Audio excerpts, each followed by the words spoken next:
As we all know, Christmas is a time when we spread good cheer, and the Botham Foundation met and decided that this year for our Christmas donations, we would do something more meaningful to some of the institutions that we have targeted.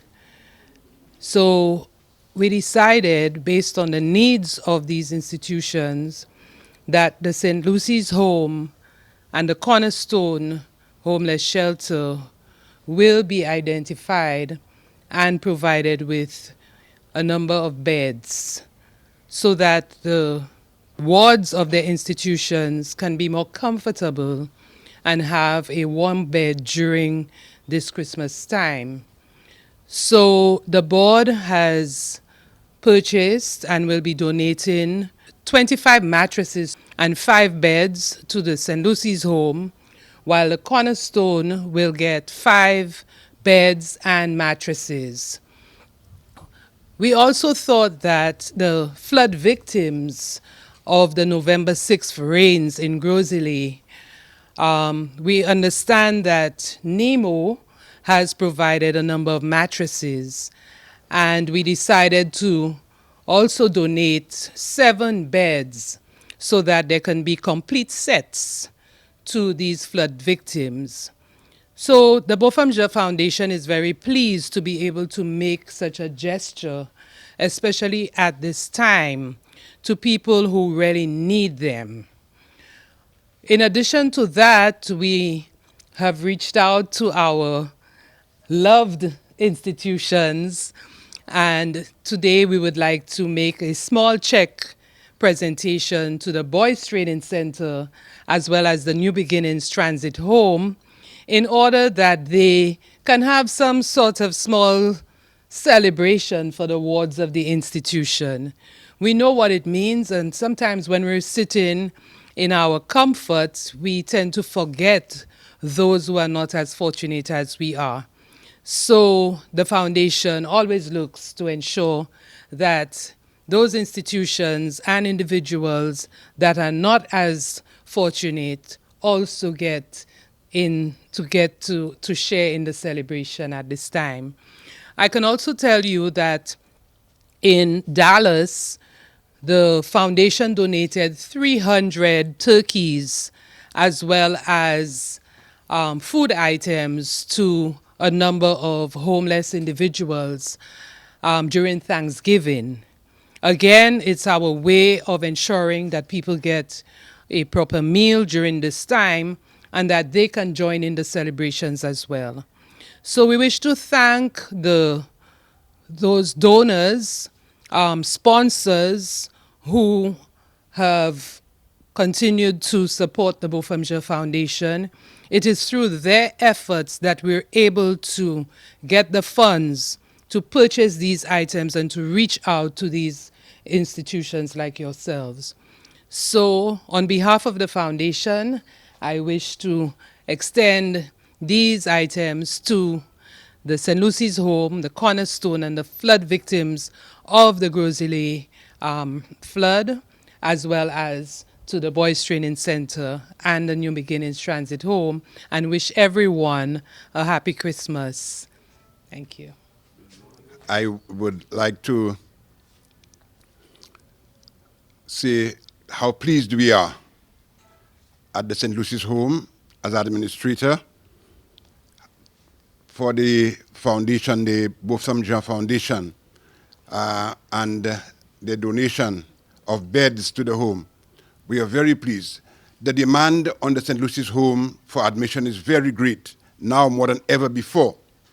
And the beds will come handy to enable us to admit some more people at the home. So we really want to thank the Botham Foundation. I think the foundation, the work of the foundation is very much alive.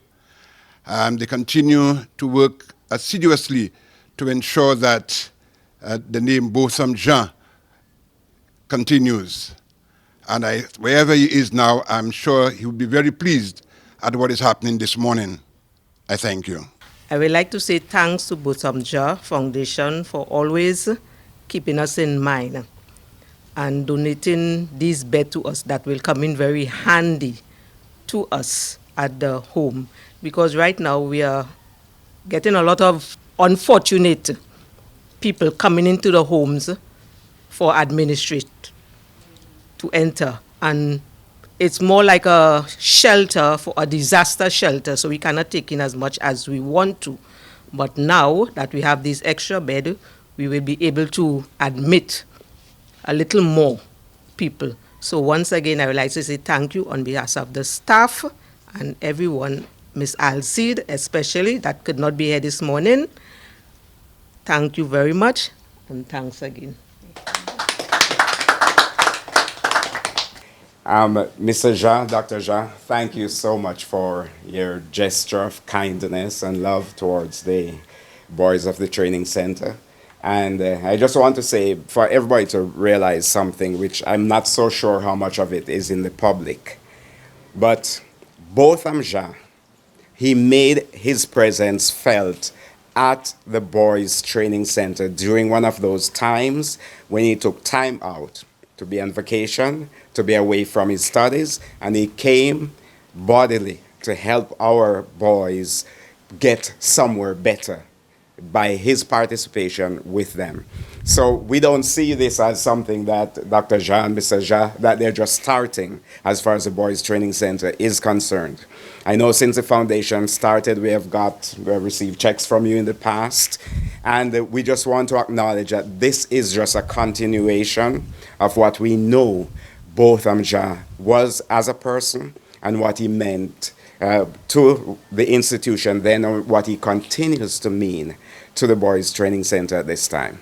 I would also like to say, I noticed the vision which talks about reaching out to those in need of care and support and time. One of the things many people do not realize is that at any given point in time, over 70% of the boys at the Boys Training Center fall in the category of children in need of care and protection. Some people see the center as just maybe a place for juvenile offenders. No, they're in the minority. Most of our children who come to us, it's simply because they do not have so much of what many other people have, whether in the parental home or where they're residing. And by virtue of what they're going through, the government sees it fit to remove them from such unhealthy places and bring them to the Boys Training Center where they can get the care and support. So again, you have fed so much into what we are doing. We thank you so much for it. The Botham Jean Foundation, thank you all, and God bless you all. Have a wonderful Merry Christmas and a prosperous New Year as things come around. Thank you. On behalf of the National Secretariat Committee and by extension NEMO, we would like to express our gratitude and sincere thanks to the Botham Jean Foundation for their support of the persons who were affected by the November 6th drought. As we know, there are a number of persons who lost plenty, including the beds that they sleep on, and there still are persons who are being affected by that drought. So this donation will go a long way in alleviating some of the issues, some of the pains of the persons who were affected. And we would like to again express this gratitude to the foundation for lending a hand and doing its corporate duty in seeing how we make lives better for our victims in St. Lucia. Again, thank you very much.